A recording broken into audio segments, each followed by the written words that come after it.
সবসময় মশা, মানে বসে থাকা যায় না এক জায়গাতে। দিনের বেলাতেও আমাদের হয় কয়েল জ্বালিয়ে, নাহলে মশারি টাঙিয়ে বাচ্চাদের পড়তে বসতে হয়। সরকারের পক্ষ থেকে হোক আর কর্পোরেশনের পক্ষ থেকে হোক, এদের কোনো ওষুধপাতি কোনো কিছু ব্যবহার হয় না। কোটি কোটি টাকা খরচ করেও ফলাফল শূন্য। উল্টো মশার উপদ্রব বাড়ায় অতিষ্ঠ রাজশাহী বিভাগের বাসিন্দারা। লার্ভা ধ্বংসে নতুন ওষুধ কেনার আশ্বাস। ১,৫০০ কোটি টাকা নিয়ে লাপাত্তা নওগাঁর ৩১টি এনজিও। ফেরত পেতে ভুক্তভোগীদের বিভিন্ন দফতরে ধর্ণা। প্রশাসনের ভূমিকা নিয়ে প্রশ্ন নাগরিক সমাজের। ৯ মাসে ১৫০-র বেশি ট্রান্সফরমার ও ৭১টি মিটার চুরি। চাঁদা আদায়ের পর দিচ্ছে ফেরত। জয়পুরহাটে ফসল উৎপাদন ব্যাহত, সমন্বিত প্রতিরোধের পরামর্শ পল্লী বিদ্যুৎ সমিতির। এবং অসময়ে যমুনার ভাঙন। চলতি মাসে নদী গর্ভে বিলীন পাবনার অর্ধশত বসতবাড়ি। ঝুঁকিতে কয়েকটি জনপদ। বর্ষা মৌসুমের আগেই ব্যবস্থা নেওয়ার দাবি।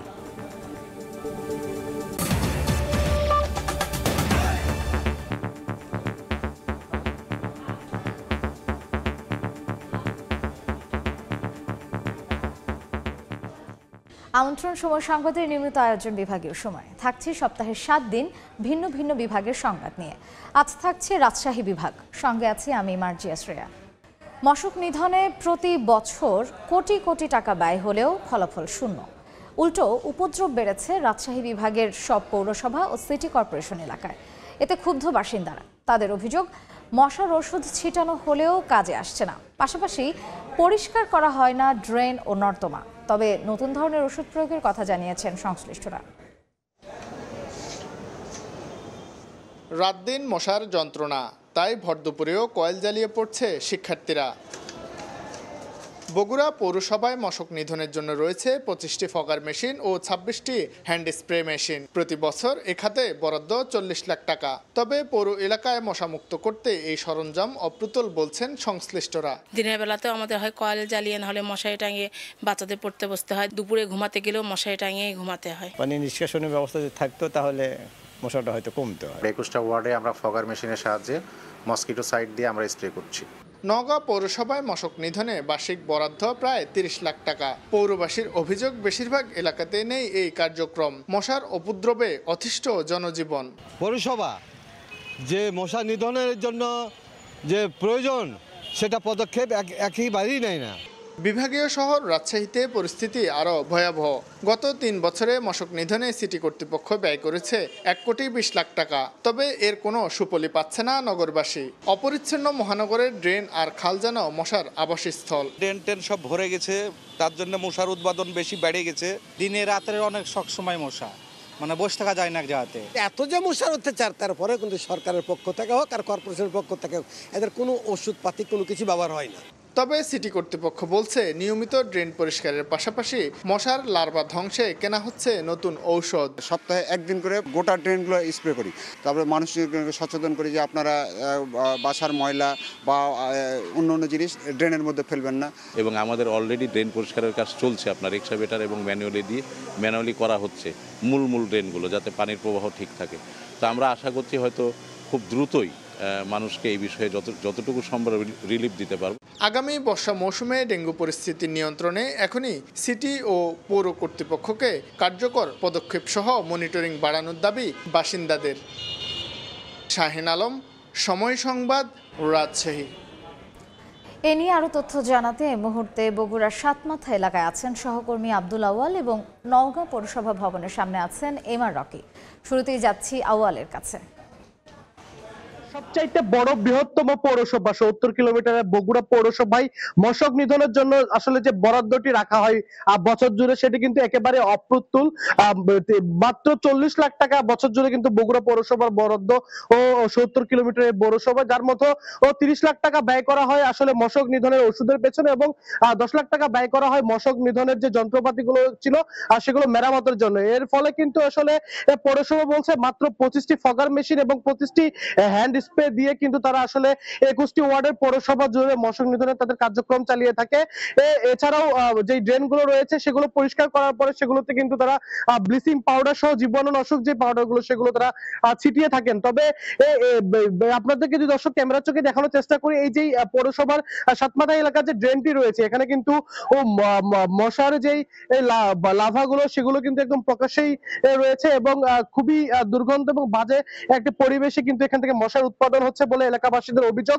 এবং স্থানীয়রা অভিযোগ করেন বরাবরই যে ফগার মেশিন দিয়ে যে স্প্রের কথা বলা হয় সেই স্প্রে গুলো একেবারে চোখেই পড়ে না এলাকাবাসীর, এবং যে স্প্রেটি করা হয় সেটি আসলে আদৌ কোনো কাজে আসে না। এতে করে কিন্তু দিনের বেলাতেও স্থানীয় বাসিন্দাদের যেই কার্যক্রম গুলো রয়েছে, বাসায় সন্তানদের পড়ালেখা বা অন্যান্য কাজ, কয়েল জ্বালিয়ে বা যে মশক নিধনের যে অন্যান্য ওষুধ রয়েছে বাজার থেকে ক্রয় করে সেগুলো কিন্তু আসলে তাদেরকে চালাতে হয়। এবং 10 লাখ মানুষের যে এই পৌরসভায় কিন্তু এই মশক নিধনের যে কার্যক্রম নিয়ে পৌরসভা বাসিন্দারা একরকম ভোগান্তিতে রয়েছে।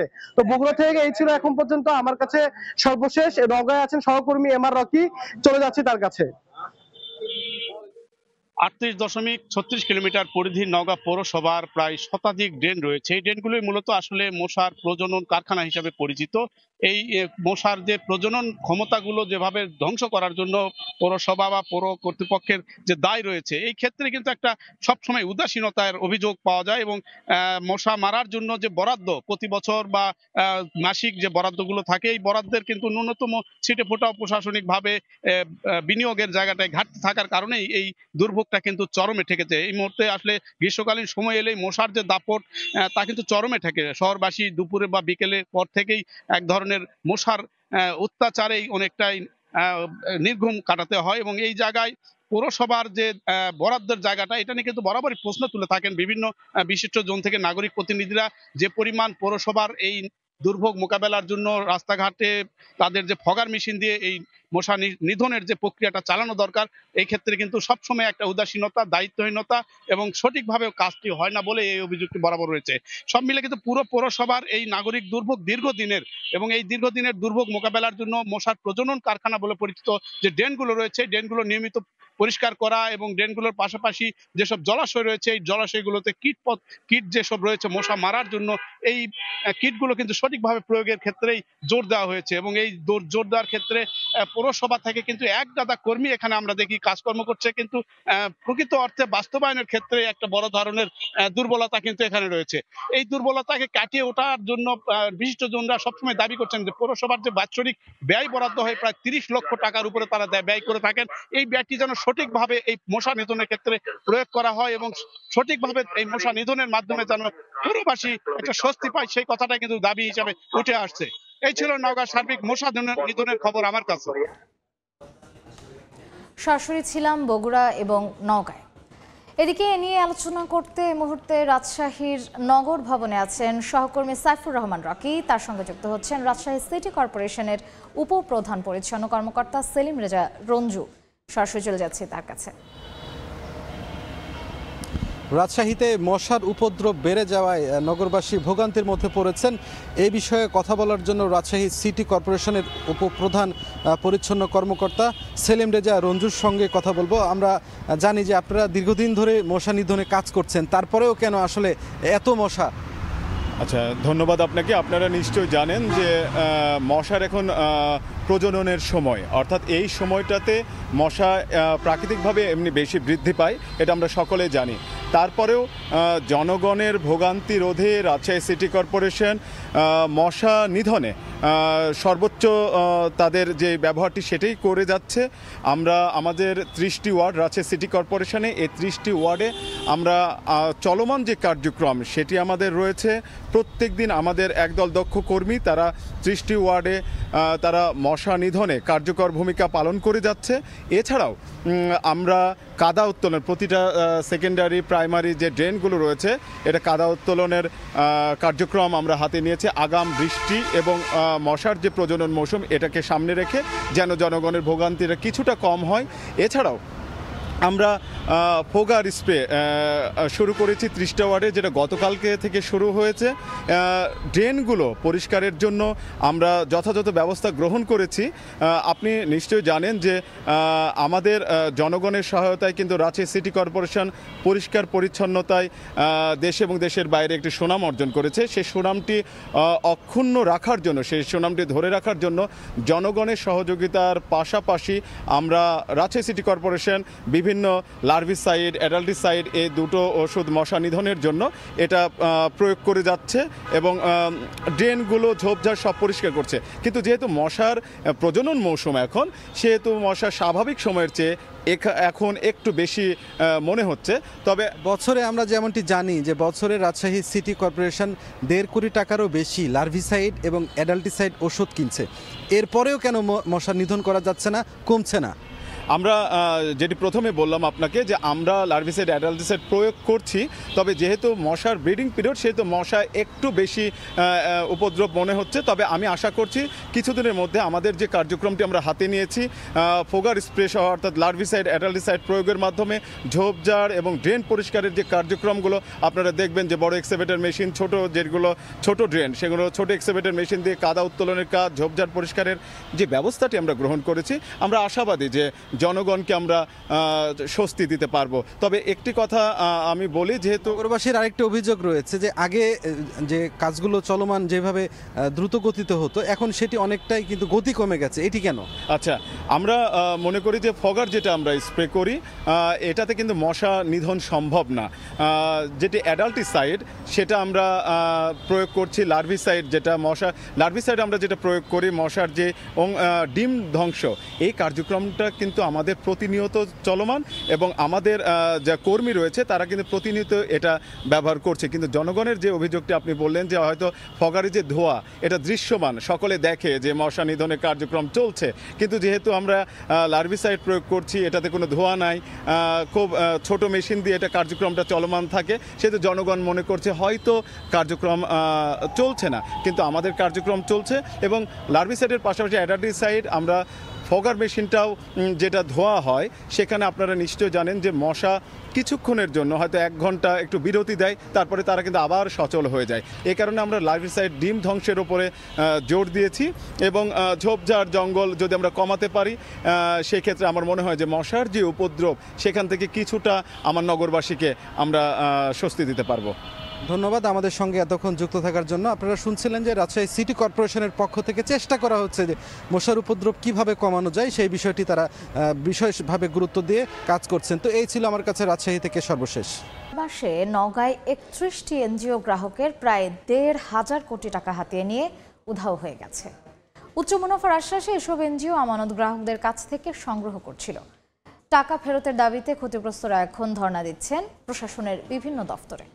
নাগরিক সমাজের প্রতিনিধিরা বলছে, বারবার অভিযোগ পাওয়ার পরও এসব প্রতিষ্ঠান নিয়ন্ত্রণ না করার দায় প্রশাসন এড়াতে পারে না। রকিবুল ইসলামের ছবিতে এমআর রকের রিপোর্ট। জীবনের সঞ্চয় করা সমুদয় টাকা প্রতিষ্ঠান মালিকের হাতে তুলে দিয়ে এখন দিশেহারা ভুক্তভোগীরা, আর সেই টাকা ফেরতের দাবিতে সভা সমাবেশ করে ধর্ণা দিচ্ছেন প্রশাসনের বিভিন্ন দপ্তরে। গত 6 মাসে গ্রাহকদের টাকা নিয়ে পালিয়ে গেছে 26টি আর্থিক প্রতিষ্ঠান, আর চলতি সপ্তাহে একসঙ্গে আরও 5টি এনজিও লাপাত্তা হওয়ায় জেলা জুড়ে হইচই। এরপর টাকা উদ্ধারে মাঠে নামেন ভুক্তভোগীরা। প্রতিষ্ঠানগুলো তাদের গ্রাহকদের কাছ থেকে প্রায় 1.5 কোটি টাকা আমানত সংগ্রহ করেছিল। জেলা সমবায় অফিস থেকে দেওয়া হয়েছে প্রায় 2000 নিবন্ধন। এসব নিবন্ধনের তালিকা টাঙানো হয়েছে সমবায় চত্বরে। নিবন্ধন নেওয়ার পর থেকে উচ্চ মুনাফার লোভ দেখিয়ে 5 লাখ, 10 লাখ, কখনো 50 লাখ টাকা পর্যন্ত আমানত সংগ্রহ করছে এসব প্রতিষ্ঠান। এক পর্যায়ে রাতের আধারে লাপাত্তা হয়ে যাচ্ছে। আমি মারা গেছে, এখন আমি কি করে খাবো? ভাবছি তুমি এলা 2 পয়সা খাবো। মাসে পর মাস ঘোরাতে এখন বলে যে সামনের সপ্তাহে আসলে দেয় নাই কর। ইউজারদের আমার মায়েরটা দিতে চাচ্ছে যে 12 তারিখে টাকা লিব। 12 তারিখে গেছি, যা করছে কি আপা আপনি যান, আমরা টাকা জোগাড় করে আপনি ফোন দিবনি। এই দুর্নীতিবাজ অফিস, ওরা তদন্ত করার নাম আসে খালি সাদা খাম নিয়ে যায়, আর এই জন্য গ্রামের খপ্পর বেশি পড়েছে। এটা পুনরাবৃত্তির সামনে যেন আর না হয়, সবকিছু দৃষ্টান্তমূলক শাস্তি আশা করছি। সমবায় অধিদপ্তর থেকে নেওয়া নিবন্ধনে কোটি কোটি টাকা আমানত সংগ্রহ করা অবৈধ। আগে থেকেই প্রশাসন পদক্ষেপ না নেওয়ায় মানুষ ক্ষতিগ্রস্ত হচ্ছে বলছেন নাগরিক সমাজের প্রতিনিধিরা। এ বিষয়ে প্রশাসনের একটা অতি জরুরি পদক্ষেপ দরকার। বিশেষত কোঅপারেটিভ যারা লাইসেন্স দেয় তাদের তো দেখা দরকার যে কোনটা কালো তালিকাভুক্ত, কোনটা কি করছে। সাধারণ মানুষকে ধোকা দেওয়া হয়েছে যে আপনি পেনশনের মতো একটা জীবনযাপন করবেন, আপনি 10 লাখ টাকা রাখেন, মাসে 20,000 টাকা পাবেন। এই তাদেরকে চেক দিচ্ছে, কি কাগজ দিচ্ছে, এরা কোনো তদারকি করে না। আমি তো মনে করি জেলা প্রশাসক এই দায় এড়াতে পারেন না। পালিয়ে যাওয়া প্রতিষ্ঠান প্রধানদের বিরুদ্ধে থানা ও আদালতে একাধিক মামলা করেছেন ভুক্তভোগীরা। পুলিশ বলছে প্রতারকদের গ্রেপ্তারে চেষ্টা করছেন তারা। তাদের সম্পর্কে তথ্য ডেটাবেজ আমরা সংগ্রহ করছি এবং তাদের সম্পর্কে তথ্য সংগ্রহ করে তাদেরকে আইনের আওতায় আনার জন্য আমরা কাজ চালিয়ে যাচ্ছি। সমবায় অধিদপ্তরের কর্মকর্তাদের সঙ্গে প্রতারকদের যোগসাজশ ছিল বলে অভিযোগ উঠেছে, তবে তা ভিত্তিহীন বলছেন কর্মকর্তারা। কারো সাথে আতাত করে অন্যদেরকে আমানত নেওয়ার সুযোগ করে দিচ্ছি, এটা একেবারেই আমি বলবো মিথ্যা অভিযোগ। আইন শৃঙ্খলা বাহিনীর তথ্যমতে নওগাঁয় এনজিও ব্যুরো থেকে নিবন্ধন নেওয়া ৭০ এবং সমবায় ও সমাজসেবা অধিদপ্তর থেকে দেওয়া প্রায় 4,000 আর্থিক প্রতিষ্ঠান আমানত সংগ্রহের কাজ করছে। এমআর রকি, সময় সংবাদ, নওগাঁ। হাটে রাতের অন্ধকারে চুরি হচ্ছে বৈদ্যুতিক মিটার ও ট্রান্সফরমার। মিটার ফেরত বাবদ চাঁদা দাবি করছে চোর চক্র। এতে ফসল আবাদে চরম বিপাকে পড়েছেন কৃষক। তবে জড়িতদের বিরুদ্ধে আইনি ব্যবস্থা নেওয়ার আশ্বাস পুলিশের। শাহিদুল ইসলাম সবুজের রিপোর্ট। ধানের মৌসুমে নিয়মিত সেচ দিতে হয় কৃষককে। বেশিরভাগ এলাকায় বিদ্যুতের তার টেনে চালানো হয় গভীর অগভীর নলকূপ। সম্প্রতি জয়পুরহাটে রাতের অন্ধকারে চুরি হচ্ছে বৈদ্যুতিক মিটার ও ট্রান্সফরমার। এলাকাবাসী বলছেন কখনো কখনো গভীর নলকূপের পাহারাদারদের মারধরও করা হচ্ছে। মিটার ফেরত বাবদ চাঁদা দাবি করছে চোর চক্র। আমাদেরকে আসে ধাক্কা দেয় এবং টাকা টুকা চাঁদা দেয়, চিঠি দেয়। কৃষকদের এবং ডিপ মালিকদের জিম্মি করে যেভাবে টাকা নেওয়া হচ্ছে, প্রশাসনের উচিত এই সময় একটা সহজতা করা। চুরি প্রতিরোধে সমন্বিত প্রতিরোধের পরামর্শ পল্লী বিদ্যুৎ সমিতির। আর জড়িতদের ধরতে অভিযান চলছে বলে জানায় পুলিশ। সামাজিক প্রতিরোধের মাধ্যমেই এই ধরনের চুরি ঠেকানো সম্ভব বলে আমি মনে করি। আমরা গ্রাহক পর্যায়ে প্রতিনিয়ত উঠান বৈঠক সমাবেশের মাধ্যমে গ্রাহকদেরকে সচেতনতা সৃষ্টি করার জন্য চেষ্টা করছি। মিটার এবং ট্রান্সফরমার চুরি সংক্রান্ত কোনো ঘটনা ঘটলে আমরা যথাযথ আইনি প্রক্রিয়ার মাধ্যমে আসামিদের অ্যারেস্ট করা এবং মালামাল উদ্ধার করার প্রচেষ্টা চালিয়ে যাচ্ছি। পল্লী বিদ্যুৎ সমিতির তথ্য মতে গত 9 মাসে জয়পুরহাটে গভীর ও অগভীর নলকূপ থেকে 161টি ট্রান্সফরমার ও 71টি মিটার চুরি হয়েছে। শাহিদুল ইসলাম সবুজ, সময় সংবাদ, জয়পুরহাট। অসময়ে নদী ভাঙনের কবলে পড়ে দিশেহারা পাবনার বেড়া উপজেলার চরনাগদা সহ আশপাশের গ্রামের বাসিন্দারা। হুমকির মুখে কৃষি জমি সহ কবরস্থান, মসজিদ, মাদ্রাসা সহ অসংখ্য ঘরবাড়ি। দ্রুত ভাঙন প্রতিরোধে কার্যকরী পদক্ষেপ নেওয়ার দাবি বাসিন্দাদের।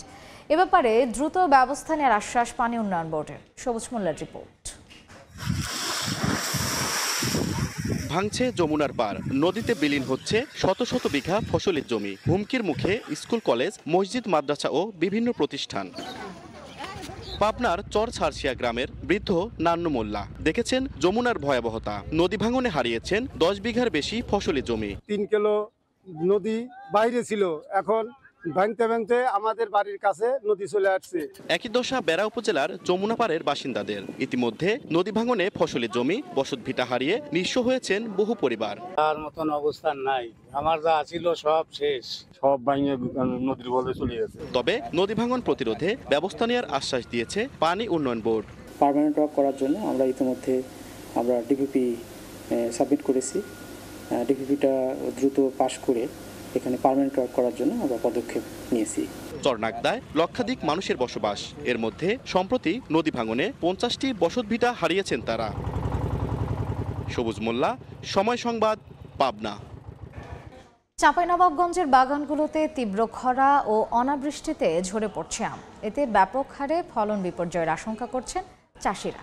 আমের গুটি ঝরে পড়া রোধে অতিরিক্ত সেচ দিতে গিয়ে বাড়ছে উৎপাদন খরচ। খরায় আম ঝরে পড়া রোধে গাছের নিচে সেচ ও উপরে পানি স্প্রে করার পরামর্শ দিচ্ছে কৃষি বিভাগ। জাহাঙ্গীর আলমের তথ্য ও ছবিতে রিপোর্ট। পুরো বাগানে গাছের নিচে পড়ে আছে বিভিন্ন আকারের আম। আর কয়েকদিন পরেই এসব আম বাজারজাতের কথা ছিল, কিন্তু গত 1 সপ্তাহের তীব্র তাপদাহ ও খরার কারণে ঝরে পড়েছে ফলগুলো।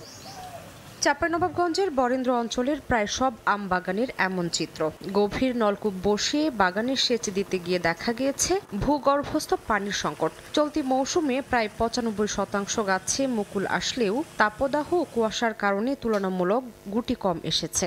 অতিরিক্ত খরার কারণে প্রত্যেকটা গাছের গোড়া ফেটে যাচ্ছে। আম ছোট হয়ে যাবে, বড় হবে না। খরায় ফলন বিপর্যয় ঠেকাতে অতিরিক্ত সেচ ও আমে পানি স্প্রে করার পরামর্শ কৃষি বিভাগের। এছাড়াও ইউরিয়া মিশ্রিত পানি ব্যবহারের তাগিদ গবেষকদের। নিয়মিত সেচ দেয় অথবা সন্ধ্যাবেলা গাছের জন্য নর্মাল পানি যেটা আছে সেটা স্প্রে করতে পারে, অথবা প্রতি লিটার পানিতে 20 গ্রাম ইউরিয়া মিশিয়েও যদি স্প্রে করতে পারে তাহলে সেই ক্ষেত্রে কিছুটা ড্রপিংটা কিছুটা কমে যাবে। চলতি মৌসুমে জেলায় আম উৎপাদনের লক্ষ্যমাত্রা নির্ধারণ করা হয়েছে ৩,৮৬,০০০ metric ton. Somoy Sangbad, Chapainawabganj. Diploma in nursing কোর্সকে ডিগ্রি পাস কোর্স সমমান করার দাবিতে রাজশাহীতে বিক্ষোভ হয়েছে। দুপুরে নগরীর রেলগেট মোড় অবরোধ করে অবস্থান নেন রাজশাহীর নার্সিংয়ের শিক্ষার্থীরা। এ সময় তারা diploma in nursing science and midwifery এবং ডিপ্লোমা ইন মিডওয়াইফারি কোর্সকে ডিগ্রি পাস কোর্স সমমান করার দাবি জানান। দাবি মেনে না নেওয়া পর্যন্ত আন্দোলন চালিয়ে যাবার ঘোষণা দেন। কর্মসূচি চলাকালীন সময়ে ওই সড়কে যানজটের সৃষ্টি হয়, এতে ভোগান্তিতে পড়েন চলাচলকারীরা।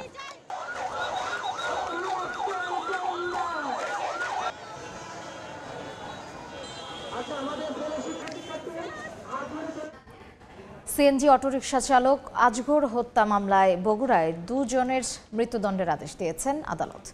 দুপুরে জেলা ও দায়রা জজ আদালতের বিচারক আবু হানিফ এই আদেশ দেন। একই সঙ্গে অপর এক আসামির 3 বছরের কারাদণ্ডের আদেশ দেওয়া হয়েছে। 2020 সালের 21 মার্চ রাতে শহরের বড় কুমিরা এলাকায় আজগর আলী পিয়ালকে হত্যা করে সিএনজি অটোরিকশা চুরি করে আসামিরা। নিহতের পরিবার মামলা করলে গ্রেফতার করা হয় আবু রাশেদ সিদ্দিক ও আব্দুল হান্নান নামে 2 আসামিকে। পরে তাদের দেয়া তথ্য মতে গ্রেফতার করা হয় অপর আসামি নবী মুন্নাকে। যমুনার পারে নির্মাণ চলছে সিরাজগঞ্জ অর্থনৈতিক অঞ্চল নির্মাণ। এরই মধ্যে শেষ হয়েছে 70 ভাগ কাজ। এতে 400 প্লটে গড়ে উঠবে শিল্প প্রতিষ্ঠান। পরিদর্শন করেছেন দেশীয় বিদেশি বিনিয়োগকারীরাও। সংশ্লিষ্টরা বলছেন শিল্পায়নের পাশাপাশি এই অঞ্চলে বাড়বে কর্মসংস্থান। অমৃত সেনের ছবিতে রিঙ্কু কুণ্ডুর রিপোর্ট। উত্তরবঙ্গের প্রবেশদ্বার যমুনা সেতুর পশ্চিম পাড়ে গড়ে উঠছে বেসরকারি অর্থনৈতিক অঞ্চল সিরাজগঞ্জ অর্থনৈতিক অঞ্চল 1। যমুনার তীরে সিরাজগঞ্জ সদর ও বেলকুচি উপজেলার 1041 একর জমির ওপর গড়ে তোলা হচ্ছে এটি। পরিকল্পিত এই অর্থনৈতিক অঞ্চলকে সবুজ রাখতে মোট ভূমির 60% কারখানার জন্য বরাদ্দ দেওয়া হচ্ছে। বাকি জমিতে খেলার মাঠ, লেক, বনায়ন, বিনোদন কেন্দ্র, হাসপাতাল, rain water harvesting system, solar panel park সহ নানা অবকাঠামো গড়ে তোলার পরিকল্পনা রয়েছে। অর্থনৈতিক অঞ্চলটি চালু হলে 400 প্লটে গড়ে উঠবে ছোট বড় শিল্প প্রতিষ্ঠান। গ্যাস, বিদ্যুৎ, পানির সুবিধার পাশাপাশি সড়ক, রেল এবং নৌপথে উৎপাদিত পণ্য সরবরাহের সুবিধা থাকায় বিনিয়োগের আগ্রহ দেখাচ্ছে বিভিন্ন শিল্প প্রতিষ্ঠান। রেল, ওয়াটার, রোড সব কানেক্টিভিটি অনেকটা এখানে পজিটিভ সাইড আছে। যারা ইকোনমিক জোনের দায়িত্বে আছেন এরা যদি আন্তরিকভাবে কাজগুলি সমাপ্ত করতে পারে তাহলে এখানে 5 লক্ষ মানুষের বেকারত্বের সমাধান হবে। এখন পর্যন্ত পুরো প্রকল্পের সার্বিক অগ্রগতি প্রায় 70% হলেও শিল্প প্রতিষ্ঠান স্থাপনের জন্য প্রতিটি প্লট প্রস্তুত বলে জানান অর্থনৈতিক অঞ্চলের পরিচালক। ট্রেড লাইসেন্স থেকে শুরু করে একদম বন্ড লাইসেন্স পর্যন্ত সবই আমরা ইন হাউসে আপনাকে করে দেবো। আশা করছি 3 থেকে 4-5 মাসের মধ্যে বাদবাকি যে লজিস্টিক সাপোর্টগুলো দরকার সেটাও রেডি হয়ে যাবে। 2018 সালের 4 অক্টোবর প্রায় 3200 কোটি টাকার এই অর্থনৈতিক অঞ্চলকে চূড়ান্ত নিবন্ধন দেয় বাংলাদেশ ইকোনমিক জোন অথরিটি বেজা। রিঙ্কু কুণ্ডু, সময় সংবাদ, সিরাজগঞ্জ। বিভাগীয় সময়ের শীর্ষ সংবাদগুলো জানিয়ে দিচ্ছি আরেকবার। দিনে রাতের অনেক সবসময় মশা, মানে বসে থাকা যায় না এক জায়গাতে। দিনের বেলাতেও আমাদের হয় কয়েল জ্বালিয়ে, না হলে মশারি টাঙিয়ে বাচ্চাদের পড়তে বসতে হয়। সরকারের পক্ষ থেকে হোক আর কর্পোরেশনের পক্ষ থেকে হোক এদের কোনো ওষুধপাতি কোনো কিছু ব্যবহার হয় না। কোটি কোটি টাকা খরচ করেও ফলাফল শূন্য। উল্টো মশার উপদ্রব বাড়ায় অতিষ্ঠ রাজশাহী বিভাগের বাসিন্দারা। লার্ভা ধ্বংসের নতুন ওষুধ কেনার আশ্বাস। 1,500 কোটি টাকা নিয়ে লাপাত্তা নওগাঁর 31টি এনজিও। ফেরত পেতে ভুক্তভোগীদের বিভিন্ন দফতরে ধর্ণা। প্রশাসনের ভূমিকা নিয়ে প্রশ্ন নাগরিক সমাজের। এবং 9 মাসে 150-র বেশি ট্রান্সফরমার ও 71টি মিটার চুরি। চাঁদা আদায়ের পর দিচ্ছে ফেরত। জয়পুরহাটে ফসল উৎপাদন ব্যাহত। সমন্বিত প্রতিরোধের পরামর্শ পল্লী বিদ্যুৎ সমিতির। এই ছিল বিভাগীয় সময়ের আজকের আয়োজন। আগামীকাল থাকবো খুলনা বিভাগের আয়োজন নিয়ে। সঙ্গেই থাকুন সময়ের।